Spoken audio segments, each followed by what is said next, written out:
La Voix des Bulles présente le One A Club, le podcast BD hebdomadaire qui dit des trucs intéressants après l'émission.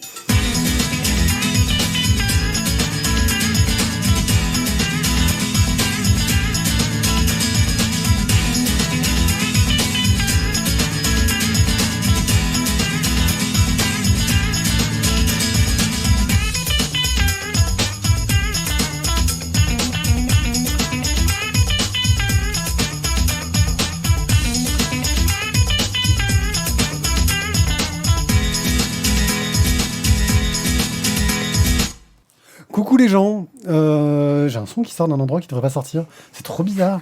Vous vous rendez compte? Alors celle-là, c'est le titre de l'émission. Un son qui sort Merci d'un à endroit vous. qui devrait pas sortir. Mais je ne comprends pas. Alors qu'il suffirait juste que je décoche cette case et ça serait réglé. Voilà, par exemple. Et ça fait toute une émission qu'on a enregistrée comme ça. Je suis One Pied et des fois j'ai des sons qui sortent de là où ça devrait pas. Pour vous parler de bande dessinée. Et pour vous parler de bande dessinée, j'ai des gens qui ont des sons qui sortent de là où ça devrait. Qui sont Thio. Salut, Thio. Le garciment des chroniqueurs. Non, il sort bien de ta bouche, c'est parfait. Nous avons Tizak. Bonjour. Intéressant. Et nous avons Guillaume. Salut Guillaume. Je vais démissionner bientôt, je pense. Voilà, mais ça tombe bien. T'as trouvé meilleur job ailleurs? tu n'as Non, jamais- c'est juste que je dois En démissionner fait, là. t'as jamais été engagé, donc il n'y a pas de problème. Le garçon a une éthique, visiblement. Voilà. Bienvenue à forme tous ceux d'amour qui propre. nous regardent sur Twitch. Vous remarquerez Oui, ça. qu'avec nos caméras, on a un éclairage qui fait un peu deux salles, deux ambiances, j'ai l'impression. Ouais, il y en a qui sont très bien éclairés. Et En fait, c'est quoi? C'est l'éclairage chaud et l'éclairage froid. ouais, c'est ça. Nous, on est. Ouais, Je pourrais en c'est- plus y a mettre eu- du. Bon, on s'en fout. Non. On va Très vous salle, parler deux de bande ambiances. dessinée, on va vous parler du divin scénario, de Vesper, de L'Ogre Lion et des 2 derniers tomes de Ravage avant d'enchaîner sur un œil sur Torg Univers quelque chose. Sympa, merci, j'adore. Ça, c'est En du fait, c'est lui lancement, que ça. je vais virer, Ça, là. c'est du lancement, ça, papa. Toi, C'est t'es toi qui me disais, pistonné, je peux toi. parler de ça. Je t'ai dit, ouais, Je t'ai ok. dit, ouais, mais Torg Eternity, bah, Ouais, c'est ça. Enfin, Ouais, un œil sur un truc, là, Guillaume, il va nous en parler. Hein, Voilà, on n'a pas trop j'attendais que tu suivi. me corriges, car Ben c'est voilà, ça que tu aimes c'est me bon, corriger. Là, tu vas te faire corriger, t'inquiète de rien. Bon, sur ce, on va quand même tout de suite commencer avec le divin scénario. Le divin scénario est une bande dessinée scénarisée par Jackie Benetto et dessinée et colorisée par Fabrizio Dori. C'est chez Actes Sud Land 2 pour 21,50 €. Et c'est notre cher Tizak qui va nous dire de quoi ça parle que ce truc. On s'en fout, il y a 192 pages. C'est bien, non? Bon, il va falloir que je l'arrête là. 21,50 €, c'est sorti lourd. en juin 2021. Le divin scénario, pourquoi est-ce que je l'ai choisi? Parce que Fabrizio Dori. En fait, à la base, soyons honnêtes, ça partait de là. Dans la mesure où je m'étais bien régalé avec le Dieu Vagabond, je suis parti là-dessus et je me suis dit, oh, il est encore sur les dieux. Bon, de quoi que c'est que ça parle? Eh bien, ça parle de l'archange Gabriel, qui a pour mission, paraît-il, c'est même écrit quelque part dans un vague bouquin, il doit aller s'occuper de la descendance de Dieu. Et donc, on lui donne cette mission d'aller trouver la fameuse Marie. Mais comment fait-on pour reconnaître Marie ? C'est une femme intelligente, c'est une femme qui doit être subtile, c'est une femme qui doit avoir beaucoup de grâce, c'est une femme donc qui doit savoir lire en fait. C'est un indice comme un autre, mais au moins c'est une lettrée, donc elle est censée être un petit peu plus cultivée que les autres. Voilà. Et donc il va partir à cette recherche. Au départ, il n'a pas une folle envie. Il faut quand même dire qu'on l'arrache à une fête, pour pas dire une orgie, entre dieu grec, dieu romain, c'est la grosse bamboula depuis une demi-éternité, et donc il reçoit un petit message sur son smartphone, parce que bien sûr ils sont quand même high-tech, et donc il va aller voir le boss lui explique tout ça, pouf, et donc il va devoir partir pour cette quête. Mais pourquoi cette quête? Pourquoi est-ce qu'à un moment donné on lui demande de faire ça? Parce que Dieu en fait, il s'est régalé, il a créé la Terre. Bon, il a juste oublié de jeter un œil sur la suite de la cuisson et il s'est rendu compte que c'était un gros bordel sur Terre avec barbarie, brutalité, guéguerre, bref, on s'en fout partout, quoi. Et donc, l'archange Gabriel est chargé de remettre une bonne dose de Saint-Esprit dans tout ça, une bonne dose de descendance de Dieu, et donc on retrouve un petit peu d'Esprit Saint, un petit peu de religion, et on remet tout le monde dans le droit chemin. Voilà donc la mission et le fil conducteur. Bon, bien évidemment, les maris, il va en croiser plusieurs, et c'est là que le scénariste s'est bien régalé à nous en mettre partout. Qu'est-ce qu'il a mis? Sortir du contexte, ça non plus. Faut pas le sortir du contexte. Hein. Non, parce qu'il a mis partout beaucoup de références. Des références littéraires, des références artistiques, de la peinture, de la sculpture, des films, de la musique, des paroles de chansons, Gainsbourg, Rita Mitsuko et compagnie. Bref, il y en a pour tous les goûts. Tellement pour tous les goûts que peut-être que chacun d'entre nous n'a peut-être pas réussi à tout choper en fait. Il y en a vraiment partout.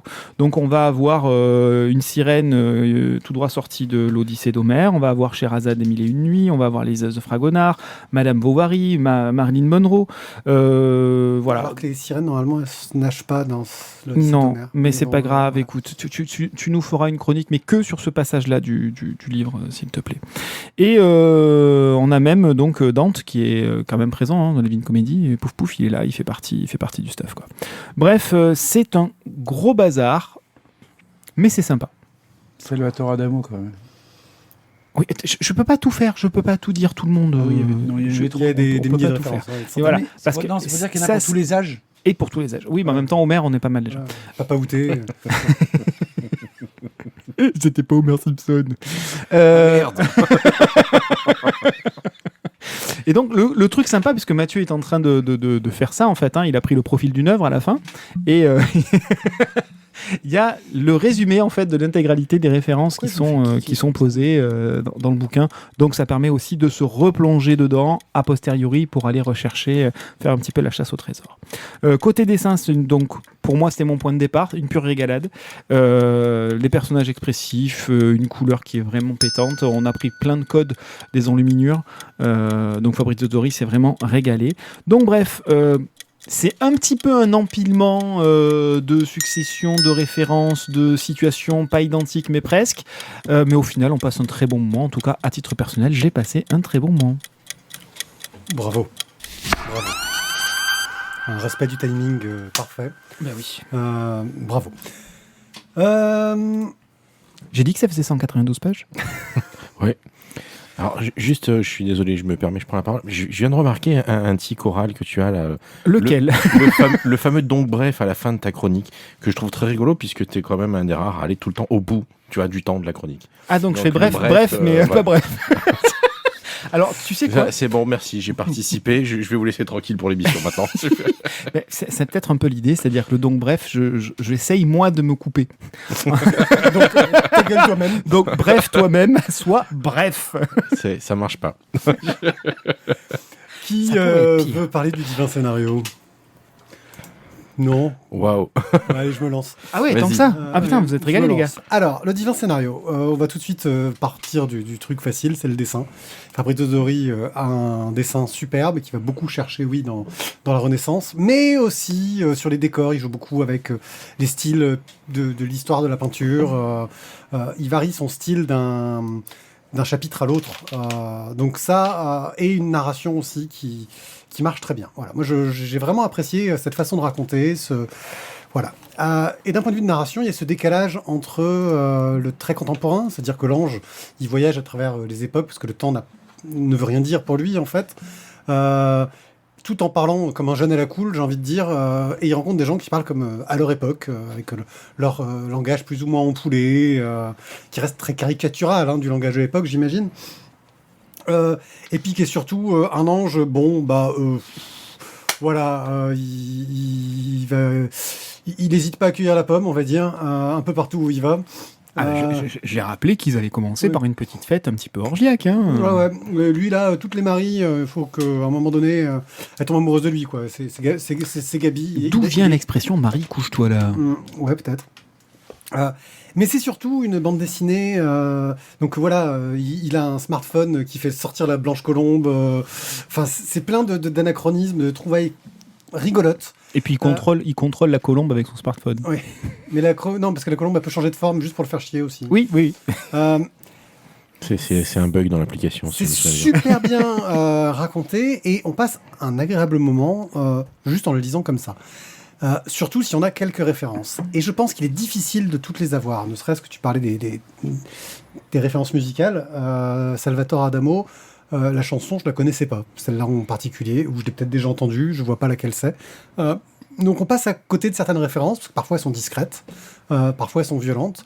Et ce qui est intéressant, c'est que c'est des références qui sont à la fois des références pop, vraiment populaires, mais aussi des références, on va Beaucoup dire, plus classiques. et assez costauds quand même. Parce que sur... Je suis sur un Baudelaire ou un Verlaine, je sais plus, où Ouais. il récupère un morceau complet d'un poème. Tu sens que c'est pompé quelque part. Bah alors d'où ça peut venir, tu le sais pas forcément. Voilà. Et c'est plutôt utilisé de façon maligne, c'est-à-dire de dire que quelque part, ne serait-il pas en train de nous raconter la naissance de l'art? Comment l'inspiration vient aux artistes par cette rencontre de cet ange qui cherche à trouver cette femme qui lit. Je sais pas ce qu'il a voulu raconter parce que c'est complexe. Mais quelque part, c'est pas si grave que ça parce qu'on passe quand même un bon moment et c'est un équilibre. Et je pense que des gens plus érudits que nous, ils trouveraient des tonnes de trucs géniaux. Il y a, regarde, une référence à ça, il y a des références croisées, il y a ce que tu veux. Mais c'est pas grave si on les a pas. Si tu l'as, c'est la petite touche de beurre salé dans la madeleine, C'est ça. pas dans la crème fouettée. Donc non, j'ai trouvé ça vraiment très très bien fait. Mais, voilà le petit mais, c'est vrai que parfois cette accumulation de références qu'on voit qu'il a voulu faire cette accumulation de références est un petit peu écœurante. Parce qu'il y a des moments où on se dit « Ah oui, il a voulu dire un truc », mais quand on passe à côté, c'est un peu, parfois un peu dommage. Il y a une petite frustration. Tiens, mes volets se ferment automatiquement. C'est l'heure. C'est la fin de l'émission, monsieur Dahl. Somfil a décidé. Exactement. Quelqu'un veut rajouter quelque chose ou est-ce qu'on passe à... Ah non, moi, personnellement, j'aurais même pu mettre un petit coup de cœur. Hein.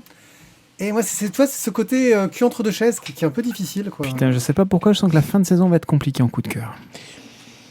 Je vais être le rôle de la Suisse aujourd'hui. Non. Voilà. Toi aussi, Suisse. Ouais, moi j'ai rien de plus à ajouter. Voilà. J'ai passé un bon moment à le lire, c'était Bon, on va vraiment dire, très il y a- sympa. Il y a beaucoup de références, c'est sympa, c'est drôle. Moi j'ai beaucoup aimé parce que j'ai retrouvé un petit peu dans le divin scénario finalement un peu le Gabriel de Sœur Marie-Thérèse des Batignolles, qui lui aussi a visiblement fait des trucs avec Marie et que Sœur Marie-Thérèse avait d'excellentes photos. Un peu d'époque datée, mais elle avait d'excellentes photos. Donc voilà, non, c'était ça, je trouve ça, c'est drôle. Il faut que je vous en raconte une autre, pas sur ça. Gabi. Après. Après. La fin d'émission va être terrible. Non, mais voilà.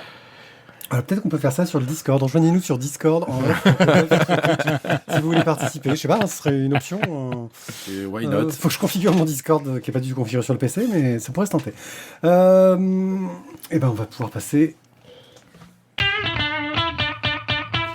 à Vesper, une bande dessinée de Jérémy dans toutes les cases, chez Dargo pour 14,50 €. Et c'est Guillaume qui va nous pitcher cette bande dessinée. Alors je suis désolé, ça fait un moment que je l'ai lu, donc mon pitch ne sera pas parfait, loin de là. Attends, je vais chercher sur 3615 pitch. Voilà. Et donc Vesper, Vesper, c'est la charmante demoiselle qu'on voit en couverture.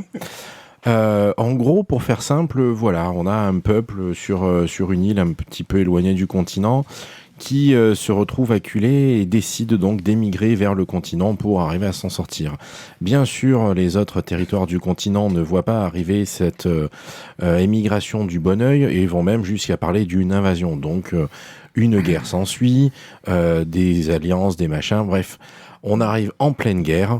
Vesper fait partie des mercenaires de Nyx qui vient de rejoindre un camp. Si vous voulez voir là une référence à Griffiths dans Berserk, vous pouvez, puisque c'est le même type de personnage assez solaire qui en gros mène sa barque pour, à partir de son équipe de mercenaires particulièrement balèze, pour gagner en influence politique. Et donc Vesper est une des pièces maîtresses de cette unité de mercenaires et va aider donc son chef à progresser et à gagner des rangs. Il se trouve que, comme dans la plupart des cas, ça se passe pas exactement comme prévu. D'autant que Vesper a quand même un passé assez chargé, des origines assez troubles, et donc on va se rendre compte que finalement tout ça, enfin en tout cas cette histoire de guerre est essentiellement un début d'histoire et qu'il va se passer tout un tas d'autres choses pour Vesper en particulier, qui est bel et bien le personnage principal. Donc, qu'est-ce que j'en ai pensé ? En fait, je suis parti un petit peu sur des œufs, en fait. Je l'ai vu arriver, j'ai fait ouais, pas mal et tout. Je trouve que la couverture claque bien et te donne envie de l'ouvrir. Sauf qu'on en a 12 000 à la librairie, donc je ne l'ai pas ouvert de suite. Il a fallu bien 2 ou 3 semaines avant que je l'ouvre. Et quand je l'ai ouvert, est tombé le petit fascicule disant oui, continuez l'univers avec le jeu vidéo. Et là, j'ai fait... Je me méfie des trucs un peu étendus comme ça parce que c'est pas toujours réussi. Et bien, ma foi, personnellement, j'ai trouvé que ça fonctionnait super bien. J'aime bien le dessin, j'aime bien la mise en couleur, cette façon de faire avec des... les traits sont pas spécialement noirs et pas spécialement marqués, tout est bien intégré à la couleur. Enfin, je trouve la BD assez sexy, avec une histoire peut-être un peu classique, mais un peu carrément, ça va aller carrément classique, vous avez raison, mais qui, pour le coup, fonctionne pas trop mal et c'est plutôt bien raconté. Après, c'est vrai que, ayant lu déjà beaucoup de choses, regardé beaucoup de séries, fait pas mal de jeux vidéo, énormément de jeux de rôle et tout un tas d'autres choses plus ou moins culturelles, il y a pas mal de choses que j'ai vu venir à 12 000, mais franchement, ça passe bien. Voilà. Est-ce que tu as testé le jeu vidéo ? Non, j'ai pas pris le temps, j'avoue.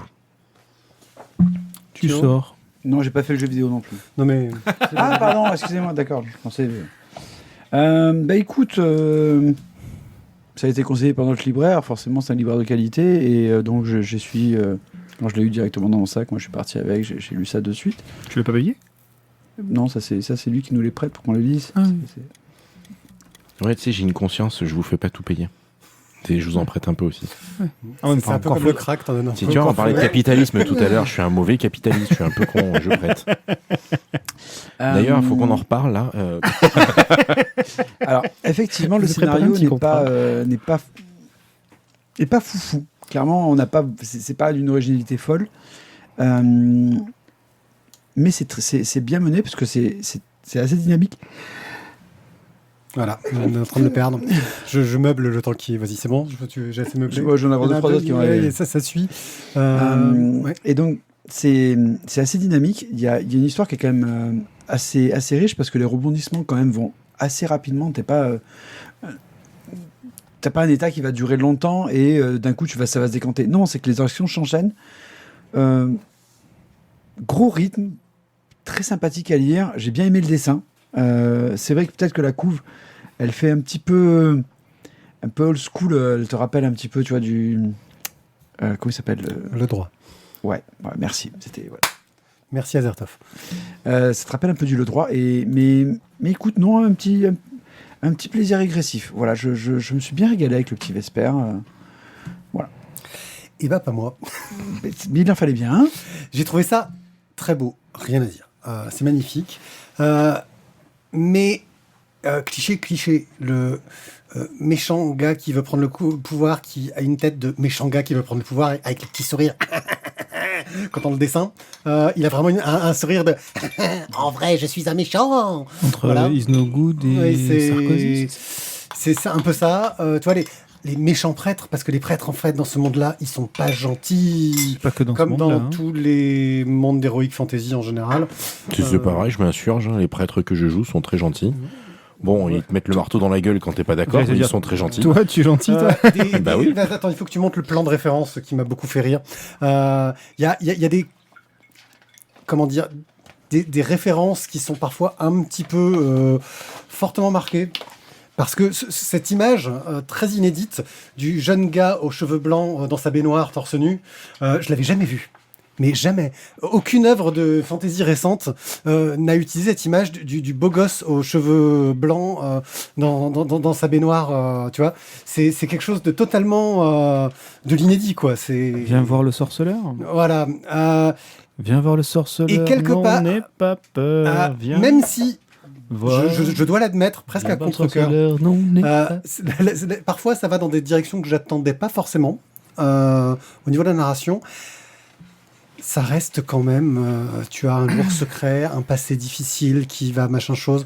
On ressent le truc qui, pour le moment, fait très fantasy, un peu trop classique à mon goût. Voilà. Et c'est dommage parce que qu'est-ce que c'est beau. Ah, moi, je trouve ça très très beau. Hein. J'ai pas lu, Qu'est-ce que c'est beau. mais ça me donne envie. Et j'ai lu du coup le pitch de Dargo qui va peut-être un peu plus loin dans les infos que ce que tu as voulu donner pour éviter les spoils. Et ça donne envie. Franchement, ça donne vraiment envie. Je connaissais pas Jérémy et du coup, j'ai vu qu'il avait bossé sur les Chevaliers d'Héliopolis.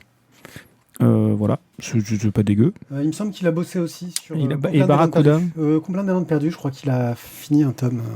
Mais il a fait Barracuda aussi. Bref, voilà, donc le garçon sait dessiner et ça se confirme bien dans Vesper.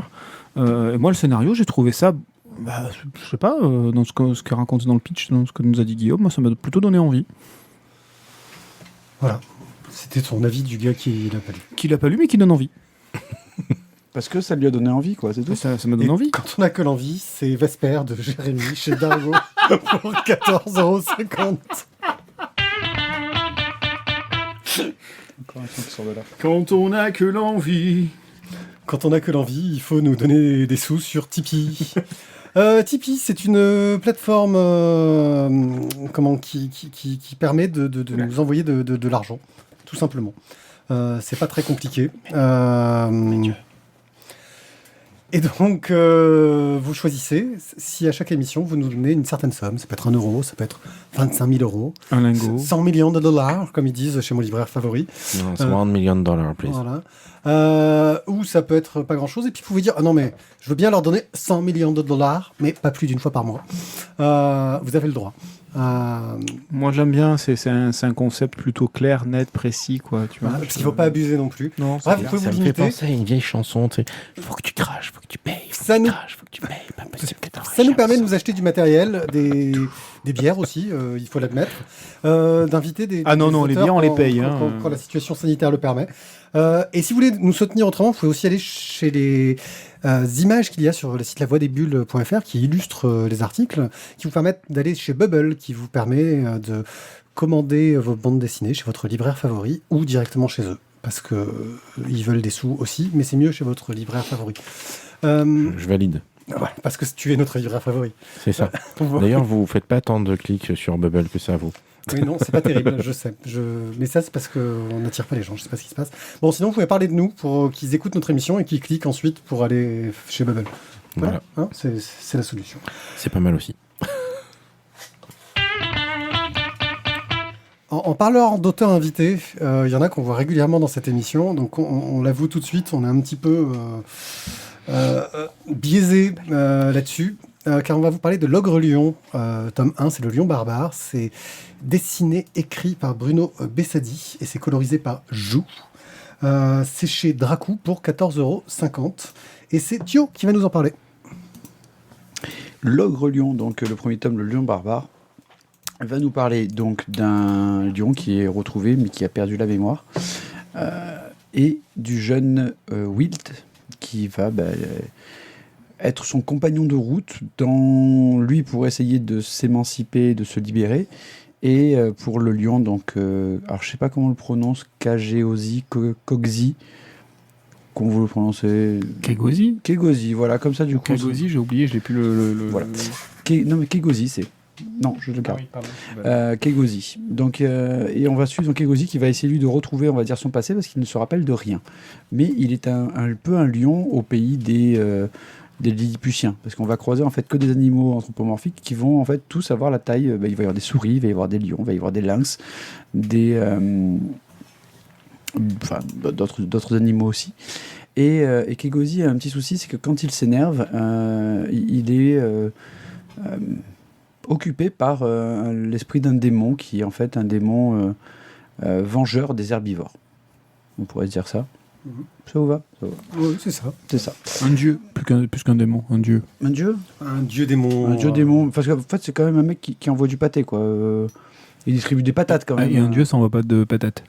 Ça dépend lequel. On parle de l'ancien ou du nouveau, mais voilà. C'est pas le même, hein. C'est pas le même dans les deux. Alors, comment commence mon histoire? On va avoir donc un petit combat dans une plaine gelée, une attaque de campement. C'est le campement donc justement du petit Wilt. Et là, on va avoir un petit parallèle quand même qui pourrait être fait avec un film assez ancien, mais qui quelque part te rappelle quelque chose, quoi. Le petit Wilt qui serait le petit Arnold Schwarzenegger à l'époque, le petit Conan, quoi. Mais bon, après, clairement, Bruno Bessadi a fait un lien avec Conan le Barbare quand il a fait son Ogre Lion, parce que ça vient en fait de son Inktober, d'il y a 2, 3, 4 ans, 3 ans. 3 ans à peu près. Et qu'il y a eu un franc succès, et donc il a fait l'Ogre Lion par la suite, qui est quand même bien inspiré de ce Inktober. Donc le petit massacre du troupeau de Wilt.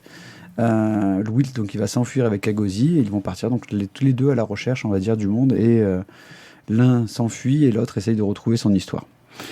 Au niveau du dessin, j'ai trouvé ça, malgré les critiques qui vont être faites plus tard, moi j'ai trouvé ça bon. On est dans un monde qui est quand même semi-réaliste, qui est bien mené.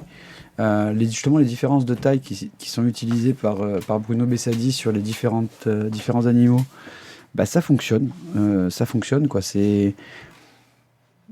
Je trouve que c'est bon, voilà, clairement. Après, le récit, il s'articule. On a des combats, on a des moments qui sont un peu plus drôles, des moments qui sont un peu plus, on va dire, voilà, dans une narration un peu cool pour justement nous permettre de comprendre le passé et le futur des personnages qu'on a là. Moi, c'est peut-être pas parfait, mais l'Ogre Lion m'a plu. Maintenant, j'ai envie d'aller tout doucement sur le tome 2 pour voir la suite qu'il va lui donner. Et voilà, pour la couleur en tout cas que utilisait Ju. Là aussi, on a quand même un travail qui est quand même plutôt soigné, et ça offre des jolis passages justement entre les nuits, les jours. Les forêts sont bien verdoyantes. Quand on est dans une taverne, on a une belle ambiance qui est retranscrite. Donc voilà, c'est plutôt sympa.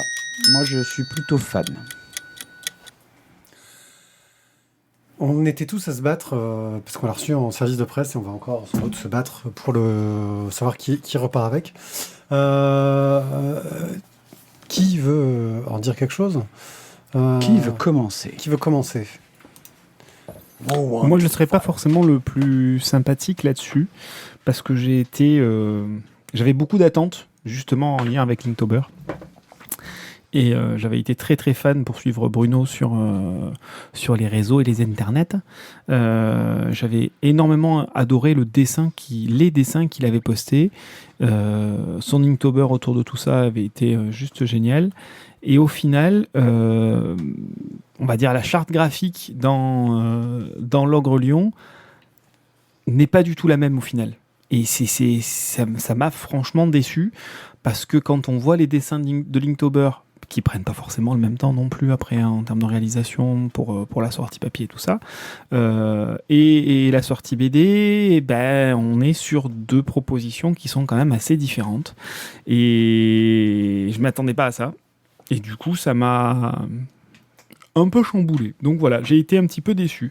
Alors pour faire simple, les petits personnages sont top, et notre Ogre Lion, que j'imaginais plus conanesque, manque un petit peu de taille, de prestance, de longueur de jambe, voilà. Et je le trouve un petit peu tassé dans sa représentation. Il est plus jeune, hein. Il en impose moins que dans Linktober, ou que ce à quoi je pouvais m'attendre. Mais après, peut-être que si je n'avais pas vu les dessins des planches de Linktober, de tout ça, ça me poserait pas du tout de soucis. C'est juste le comparo entre les deux et l'attente que j'avais. Tu compares de l'illustration avec de la BD. C'est ce que je te dis. C'est ce que je te dis. Donc ma déception vient de mon attente, pas de la réalisation au final. Et du coup, ça m'a un petit peu embêté. Bon, ceci étant dit, j'irai quand même sur le tome 2. Guillaume, écoutez... toi qui es fan de Conan, hein, c'est pour ça. Quoi ? Non, t'aimes bien les trucs de barbares. Oui. Il y a on va dire, il y a un lien de parenté avec les nains. Blague à part. Écoutez, nous aussi à la librairie, on suit beaucoup le Bruno de travail, voilà. c'est compliqué. El Bruno. El Bruno, ouais. El Bruno. Donc le travail de Bruno, parce que on a la chance de le connaître et qu'on l'apprécie beaucoup. Moi, je trouve que c'est assez fidèle à ce qu'il fait en BD, que c'est plutôt bien gratté. Après, moi, j'ai pas vu Linktober, j'avoue. Je l'avais pas suivi celui-là pour le coup. Je sais que c'est un projet qui lui plaît, qui lui tient à cœur parce qu'il m'en a parlé longtemps avant de le faire chez Dracou. Pour la petite histoire, d'ailleurs, la première fois qu'il a présenté, ça n'a pas marché chez Dracou. Il a fallu le retravailler. Et je trouve que le résultat est là, il est bien. Alors après, ce que je peux éventuellement noter, qui me refrappe à chaque fois que j'ouvre un bouquin de Bruno, c'est que en fait son dessin, je peux comprendre qu'il plaise pas. C'est pas qu'il soit pas bon ou qu'il fonctionne pas, mais je peux comprendre qu'on n'apprécie pas trop ce genre d'esthétique. Ce qui, moi, n'est pas mon cas, j'aime bien, mais je trouve que là, ça fonctionne bien. Après, au niveau de l'histoire, c'est plutôt chouette aussi. C'est un tome 1, donc il met en place ses personnages et son histoire, donc ça peut avoir un côté un peu lent, mais enfin moi j'aime bien. Et puis après le duo grande brute petit gars gentil, c'est un classique, ça fonctionne bien en général. Et tout petit gars. Oui, tout petit gars, ouais. Et n'empêche que c'est toujours pareil, hein, et tout petit gars, c'est grâce à lui que le démon il se calme, hein, mais bon, ah mince, j'ai spoilé. On le voit quoi, deuxième, troisième, quatrième planche, ça va. Bref, non, enfin, pour moi, c'est une belle réussite. J'aime bien. Je trouve qu'il fonctionne bien. Après, ouais, je peux entendre, je peux comprendre des gens qui disent j'aime pas ce type de dessin. Oui. Graphiquement, c'est totalement dans ce que j'attendais. C'est-à-dire que je fais bien la différence entre ce que tu peux faire, et là on le voit même dans ses croquis. Hein. J'avoue peut-être que ça aurait mieux collé s'il avait eu du crayonné colorisé, c'est-à-dire qu'il avait utilisé un peu de valeur de gris, etc. S'il n'avait pas fait un dessin ancré plus classique, plus traditionnel, ça aurait été plus proche de tes attentes au niveau du Inktober. Et on le voit dans ces crayonnés, je trouve que ces crayonnés, ils ont plus de volume. Parce qu'ils jouent un peu sur le niveau de gris, etc. Mais au-delà de ça, je comprends aussi que choisir un style graphique plus clair, plus net, ça améliore la lisibilité dans un premier temps, et ensuite ça lui permet sûrement d'aller plus vite, parce que il faut la sortir, la BD. Le pitch, la trouvaille, enfin le twist, parce qu'on en est là en fait, on est dans de l'heroic fantasy de base, et il y a un twist, c'est ce côté du dieu qui anti-carnivore, qui prend possession de son corps alors que lui-même représente un des carnivores ultimes de cet univers. On a envie de savoir pourquoi il en est arrivé là, qu'est-ce que c'est. Personne n'a l'air gentil, personne n'a l'air vraiment méchant, tu sais pas trop ce côté-là. Voilà, il y a un petit côté gris qui marche, peut arriver. Voilà, qui marche plutôt bien. On ne sait pas si le héros est gentil. Bref, ça marche bien. Maintenant, c'est d'un point de vue narratif. Je trouve que de temps en temps, il y a un peu des frictions dans les enchaînements de situations, de scènes. Je sais pas si c'est moi qui étais mal luné au moment où je l'ai lu, ou si dans l'écriture, il n'y a pas un manque d'expérience aussi. C'est-à-dire que il a travaillé avec des super bons scénaristes, Bruno, hein, mais c'est la première BD qui scénarise tout seul, il me semble. Je crois bien, oui. Mais je crois que c'est bien fait aider à l'atelier. Oui, j'imagine. Mais je trouve qu'il y a un peu il y a des moments où il y a des frictions. Alors peut-être que c'est aussi ce qui fait que c'est pas si lent que ça. Je trouve qu'il se passe beaucoup de choses dans ce premier tome, dans cette mise en place. Il y a beaucoup de personnages qui sont présentés. Il y a peu de temps mort. Je trouve qu'au niveau du rythme, c'est pas la course poursuite. Ça va pas dans tous les sens. Enfin, tu vois, c'est pas. Non, oui, mais ça raconte beaucoup de choses. C'est suffisant sur la quantité d'infos, avec 2 scènes de baston quand même, ou au moins 2 scènes de baston, pour pas dire 3, qui sont quand même marquantes, et un climax à la fin. Donc je trouve ça. Oui, mais enfin, c'est quand je parle de rythme, c'est vraiment c'est pas hyper action, quoi. Ah oui. Oui, on prend le temps de poser le pourquoi du comment de certains personnages, notamment du personnage principal. Enfin voilà. Ouais, non, c'est bien. Je pense que c'est à suivre. Il faut voir ce que va te donner la suite. Comment est-ce que ce twist, d'un point de vue de l'heroic fantasy, va être exploité, et s'il va apporter des choses intéressantes, des rebondissements, hein, des surprises, parce que c'est ce qu'on attend de ce genre d'histoire. C'est-à-dire de prendre des clichés et de faire ce twist qui va faire qu'on va aller là où on ne s'y attendait pas. L'Ogre Lion de Bruno Bessadi et Jou à la couleur, c'est chez Dracou pour 14,50 €.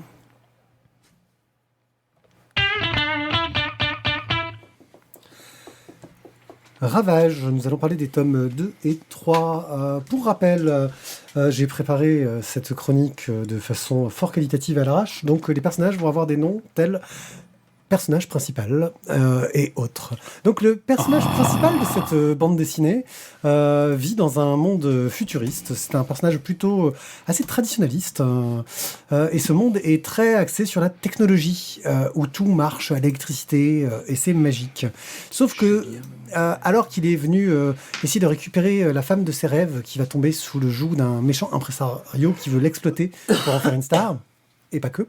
Il veut qu'elle monte très haut. Bref, il tente d'aller sauver cet amour d'enfance au moment où l'électricité s'arrête de fonctionner de partout dans le monde. Il s'appelle François. François, voilà. Il est français. Oui, il est français, oui. C'est François le français. Bref, ça part un peu en vrille, scène apocalyptique avec tout qui s'effondre, qui casse la gueule, les avions qui tombent. Vraiment, il n'y a plus d'électricité du tout. Et dans le tome 2, nous allons suivre le voyage de François pour quitter la ville, essayer de rejoindre la nature, car on le sait, car l'histoire est construite en flashback. Il va réussir à recréer une communauté qui vit comme dans une ZAD, j'ai envie de dire. C'est posé au moins. C'est voilà. Barjavel, gros zadiste.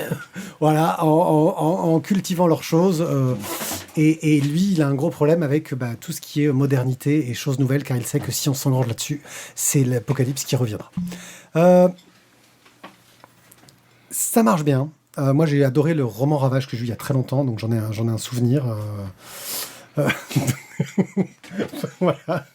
Thio est en train d'essayer de basculer de l'eau d'un bol vers un verre au milieu du matériel. C'est un geste très technique. Nous ferons une pause pour les dons et les tips. Pour changer de matériel tout à l'heure, s'il vous plaît. Ah, il y en a une goutte à côté. Mais ça va. C'était honorable comme score.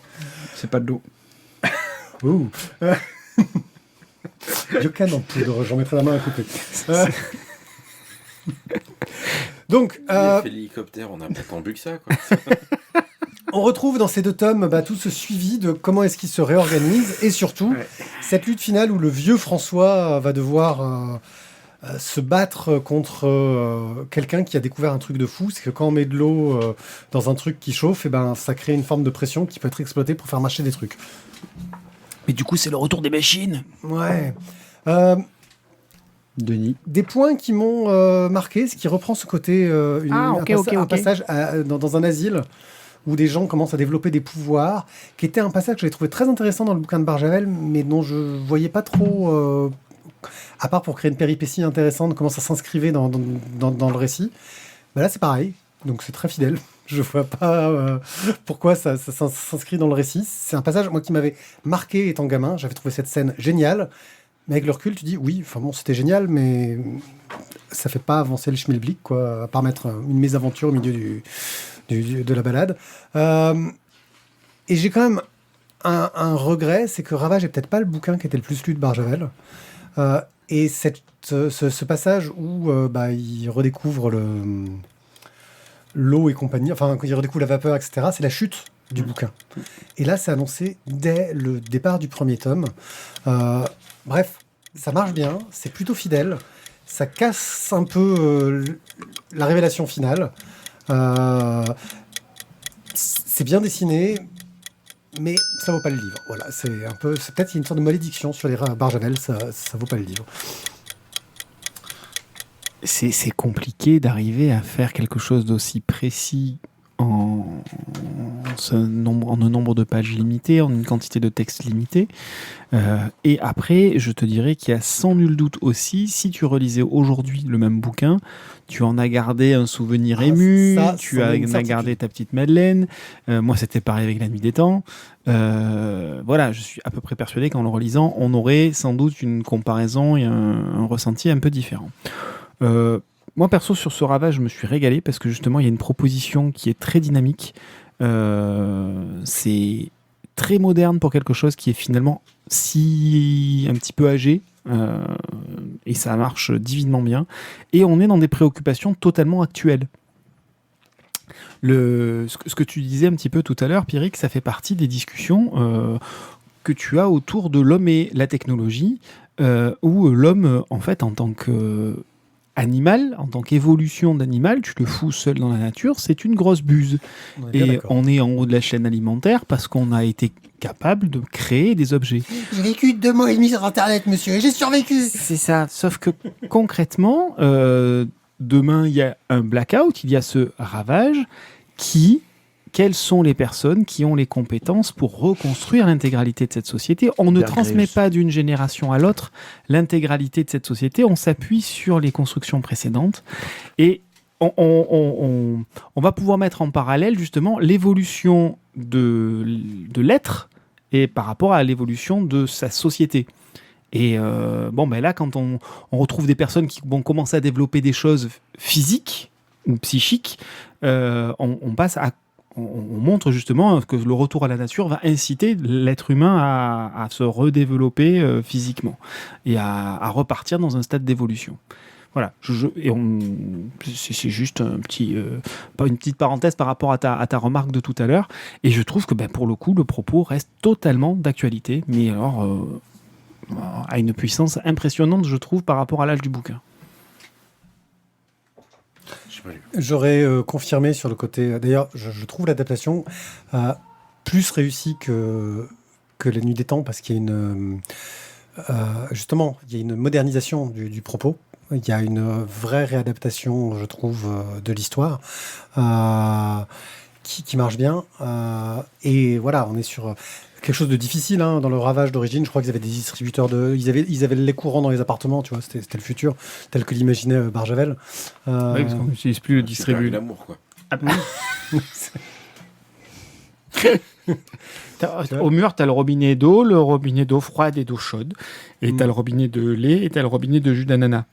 C'est con, faut mettre les robinets de rhum, c'est vachement plus intéressant. Voilà, c'est celui après l'ananas. Non, voilà. Je disais, c'est débile, à choisir un truc futuriste, autant prendre un robinet de rhum plutôt, c'est mieux. Quoi. Avec un tuyau qui va directement jusqu'aux Antilles ou jusqu'à La Réunion. Voilà. Au-delà de ça, je crois que ma déception vient de la lecture du livre. Je crois que ma déception vient d'avoir ce souvenir ému du bouquin, parce que il y a peu de choses à redire là-dessus. Thio, est-ce que tu as quelque chose Non, parce que je pense que vous avez bien résumé. C'est vrai qu'on a... Le problème, c'est que ce sont des livres qui nous ont beaucoup marqué dans notre adolescence, adolescence, jeunesse, peu importe quand vous l'avez lu, mais entre ce que tu as en souvenir et forcément ce que tu attends et ce que tu trouves, il y a forcément un décalage, parce que là, tu peux te dire qu'eux, ils l'ont sans doute relu déjà récemment. Donc ça veut dire qu'ils avaient peut-être leur souvenir d'enfance quand ils ont dit on va le faire, voilà, on va essayer de l'adapter et de le refaire. Mais du coup, c'est pas forcément... c'est une vision de ravage. Oui. Et ils ont mis voilà, leur truc à eux dedans. Ce sera pas la tienne, ce sera pas la mienne, ce sera pas la nôtre du coup. Mais j'ai trouvé que c'était quand même... moi, je trouvais ça bien, parce que du coup, j'ai quand même retrouvé une partie du plaisir que j'avais eu à le lire à l'époque. Complètement. C'est vraiment une belle proposition, je trouve, et le triptyque est très très cohérent. Le seul petit reproche, peut-être, c'est la façon dont il y a une césure entre le tome 1 et les tomes 2, 3, enfin, c'est peut-être parce qu'il y a eu du délai aussi, mais je trouvais que c'était ça. Le tome 2, 3, c'est ça, on les a enchaînés, donc je pourrais pas dire pour la césure entre le 2 et le 3, mais en tout cas, la césure à la fin du 1 et la reprise après le 2, c'est un peu brutal. Mais sinon, le triptyque fonctionne très bien, et je trouve que c'est vraiment une belle proposition. Et puis les couves, elles déchirent. Ah oui, non, franchement. Les couves, on met un coup de cœur, on met pas un coup de cœur. C'est violent quand même, les couves. J'ai le cœur brisé en deux, j'arrive pas à savoir. Moi, perso, je veux bien le mettre. Moi, je le mets, mais enfin, La Nuit des Temps, vous me l'avez refusé, mais bon, moi, je suis capable de le mettre pour vous, tu vois. Moi, je le mets. C'est pas moi qui l'ai refusé sur La Nuit des Temps. Je vais pas le refuser, mais je suis... Parce que justement, j'ai ce cul entre deux chaises de dire ouais, c'était très bien et je vais le garder. Enlève lui la chaise. Tu veux faire l'émission debout ? Il veut faire l'émission debout. Donc voilà, Ravage, les tomes C'est peut-être un détail pour vous. Mais... 2 et 3, c'est par Jean-David Morvan au scénario, Rem Cutet au dessin, Walter à la couleur, c'est chez Glénat, j'y étais presque, pour 14,50 €. Et il y a un 66% de coup de cœur. Un œil sûr. Torg Eternity, ça me ramène justement, on parlait de l'enfance, j'y retourne très violemment avec Torg. Comment C'est douloureux, non Ouais, très douloureux. C'est assez moi, il paraît. Alors, mais qu'est-ce La que c'est que donc tempête Torg a un nom. Les seigneurs de réalité, de cruels tyrans venus d'autres réalités se sont unis pour conquérir la Terre et voler son énergie vitale, ses possibilités. Partout où ils apparaissent, le monde change, constituant des royaumes soumis aux règles de réalité étrangères. Mais la Terre n'est pas démunie face à cette offensive. Certains héros absorbent l'énergie brute et des possibilités que convoitent les seigneurs de réalité et deviennent des chevaliers des tempêtes. Des êtres capables de plier la réalité à leur volonté. Ils utilisent la magie, la technologie, les miracles et même des super-pouvoirs pour lutter contre les seigneurs de réalité et leurs innombrables séides. Le Conseil de Delphes a besoin de vous, chevaliers des tempêtes, pour protéger notre réalité et pour riposter contre les seigneurs de réalité. Vous trouverez dans celui... Ah non, pardon. Merci beaucoup Guillaume, oui, donc c'est un jeu de rôle. Hein. Pour le code barre, c'est 96531. Donc Torg Eternity est effectivement un jeu de rôle que j'affectionne tout particulièrement parce que voilà, j'y ai joué dans son édition précédente, savoir que celle-ci n'est que la deuxième. Contrairement à d'autres jeux qui en sont à beaucoup plus. La deuxième en 30 ans. J'allais dire, il y a combien d'années d'écart entre les deux parce que c'est ça. Écoute, je saurais pas dire exactement, mais je dirais pas loin de 20, puisque quand je jouais, celle-là n'existait pas du tout, et c'était il y a 20 ans. Donc voilà, j'y ai passé des heures innombrables quand j'étais étudiant, ce qui explique peut-être pourquoi j'ai pas eu mes diplômes de fac. Bref. Et donc ça, c'est une preuve de qualité. C'est ça. C'est le principe est là en fait. Donc la prime terre, la terre sur laquelle nous vivons tous, est envahie par des seigneurs de réalité. Donc des gens qui viennent d'autres réalités, d'autres terres, avec des règles différentes à chaque fois. Ce qui fait que vous avez un jeu qui... C'est quoi ce bruit ? C'est un feu d'artifice. Ah, d'accord. C'est pour ta chronique. Oui, c'est pour ça. Ce qui est en fait amène. C'est bizarre par chez moi. En fait, amène donc un jeu de rôle avec plein d'ambiances complètement et totalement différentes, sachant que le but, en tout cas, ce qui nous explique dans le livre de base, c'est que Torg Eternity est un jeu supposé fait pour... C'est très perturbant, hein, Ouais, c'est super gênant. Donc il est fait plutôt pour jouer en mode cinématographique. Donc le but, c'est d'avoir une belle action, une bonne action et une bonne intrigue, et que il faut pas que les règles nous empêchent d'avancer. Donc le but, c'est d'avoir une bonne histoire bien rythmée. Donc plein de réalités différentes. Il y en a 7 dans cette édition-là, une nouvelle qui n'existait pas dans la première. Donc vous avez bien sûr la prime terre, d'ailleurs, on va faire les comptes ensemble, je les oublie tout le temps. Donc vous avez la prime terre chez nous, voilà. Vous avez donc la terre vivante. La terre vivante, c'est une réalité dans laquelle les hommes lézards existent, ils sont intelligents. Les dinosaures existent toujours, ils sont méchants. Et voilà. Et donc voilà, on est sur un cosme, c'est comme ça que s'appellent les différents royaumes. On est sur un cosme très primitif. Et donc, voilà, si vous voulez vous faire des remakes de Jurassic Park, c'est le bon endroit. Vous avez ensuite les royaumes d'Aesle qui, eux, se sont implantés plutôt en Europe du Nord, tout ce qui est Angleterre, Suède, etc. Et donc là, voilà, vous voyez Bilbo le Hobbit, le Seigneur des Anneaux, c'est ça. Donc des elfes, des nains, des gobelins, des orques, des trolls, des géants, de la magie, des chevaliers. Et donc une ambiance très, très héroïque fantasy, puisque c'est exactement le but. Un tout petit peu plus au sud, vous avez donc le cyberpape André Malraux qui est venu s'implanter avec son cosme de la cyberpapauté. Donc vous prenez l'Inquisition, ils sont gentils. Hein, et vous voilà, et puis en fait si vous leur rajoutez des implants cybernétiques, des Saint-Pierre Express, oui c'est le modèle de flingue classique, Rien à voir avec le poisson, donc. non rien à voir avec le poisson, qui est utilisé donc par toutes les troupes papales, donc enfin voilà, réseau divin, truc très technologique avec une surveillance cyber et virtuelle de partout. Et en même temps, c'est très spirituel, donc vous avez pas mal de miracles aussi qui se pointent et un peu de magie, puisque parmi les résistants, il y a entre autres les cybersorcières. Donc j'en suis à 4. Voilà. Et là, au passage, tu peux faire l'Égypte. Oui, un peu plus au sud, on peut faire effectivement l'Empire du Nil. 5. Voilà. Oui, puisque j'ai compté la prime terre. Oui. Donc l'Empire du Nil, qui lui est dirigé par le pharaon Mobius. Et donc là, vous avez ambiance Indiana Jones, par exemple. Vous avez à la fois des mecs qui peuvent se pointer avec des pouvoirs pulp, comme ils disent dans le bouquin, façon spirit, où vous avez les archéologues fous qui se pointent. Enfin bref, on est dans une ambiance plutôt à la Indiana Jones, par exemple, plutôt et très sympathique. Un peu plus à l'est, donc on va aller du côté de l'Aurorche, donc là qui est dirigé par le Décharné. Alors c'est hyper trash, hyper glauque, hyper malsain, hyper gothique et hyper flippant. Vous pouvez croiser Dracula, Van Helsing, loup-garou, ghoul, momie, vampire, enfin bon, tous ces trucs joyeux. C'est par là-bas. En remontant au niveau de la Russie, on va avoir donc le nouveau Cosme qui n'était pas dans la précédente édition, qui lui c'est les démons technologiques, donc Tarkold, donc des démons décadents, cybernétisés à mort, qui ont réduit en état d'esclavage tout un tas d'êtres humains, pour la plupart, pour une bonne partie en tout cas cybernétisés aussi.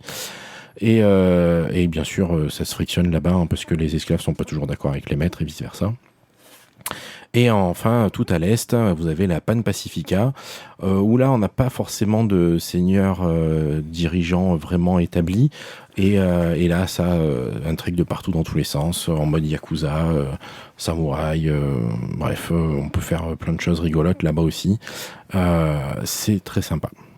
Et donc, voilà, Torg Eternity, si vous aimez les mélanges de genres, parce que tout ça fonctionne très très bien ensemble, le système est assez simple au final. J'allais dire, il est simple parce que du coup, tu mélanges quand même beaucoup de choses, de la magie, la technologie, tout mélangé au niveau des règles.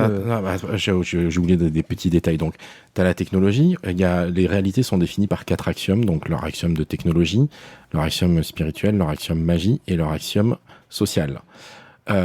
Et donc là-dedans tu as la technologie, bien sûr, d'une réalité à l'autre les technologies ne marchent plus, mais toi tu es un chevalier des tempêtes, donc tu peux plier la réalité à ta volonté et faire marcher ta technologie, sauf quand tu fumbles ou tu te déconnectes, tu ne peux plus créer de contradictions, ce qui donne lieu à des choses assez rigolotes par moment.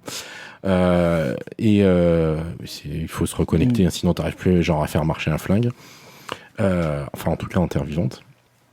Après, tu as la magie, bien sûr, donc avec des sorts classiques, etc.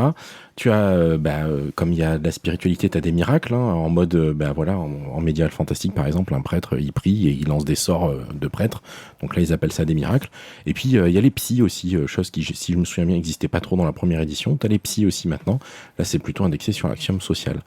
Donc, tout ça en fait, le système a fait que les sorts de magie, de prêtres et de psy fonctionnent de la même façon.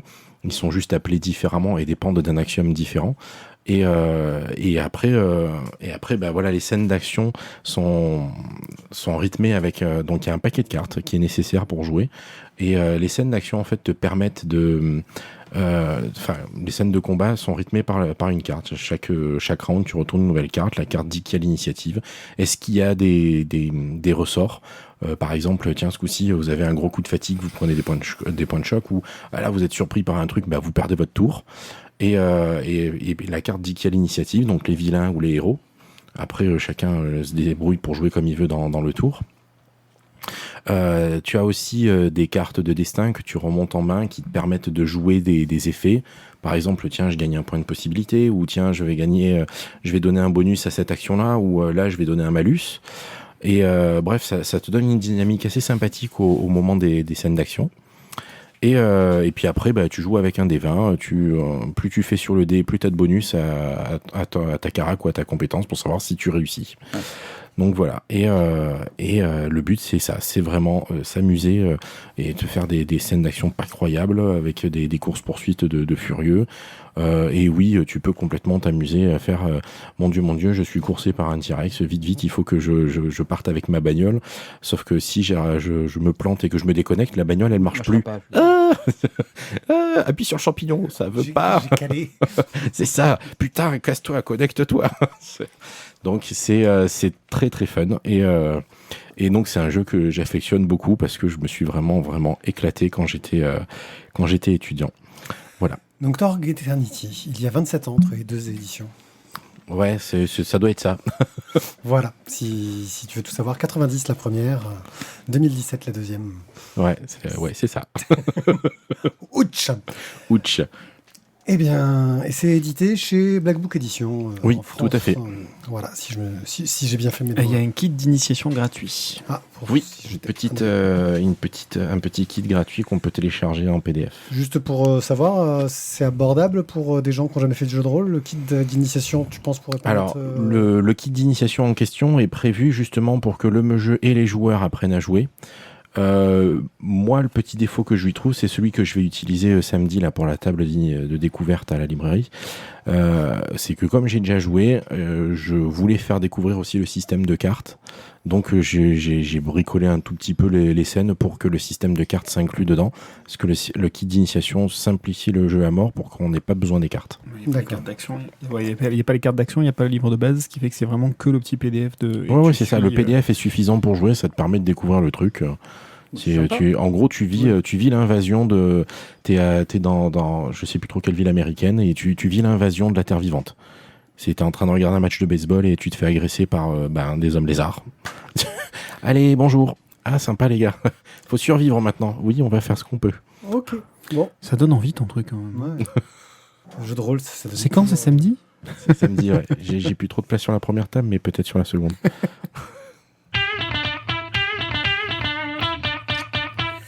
Merci de nous avoir écoutés pour cette fantastique émission à laquelle il va falloir trouver un titre. J'ai des suggestions, j'espère que vous en aurez des meilleurs. On l'a pas trouvé au début ? C'est pas une histoire de beurre salé ? Non, ça c'est la précédente. Voilà. N'hésitez pas à aller sur lavoidesbulles.fr, vous trouverez toutes les informations concernant nos émissions, nos réseaux sociaux. N'hésitez pas à aller voir le compte Instagram de Thio. Il faudrait que je le cale quelque part où il montre ses œuvres et son travail d'insomniaque et de réunion. Non, oui, c'est ça. Hein, oui, insomniaque et réunion, c'est ça. Voilà. Ça marche pas mal. Si vous voulez faire repeindre la cour de votre école... je suis en train de monter une micro-entreprise parce que c'est vachement rentable. Il fait les bar mitzvahs aussi et les mariages. Voilà.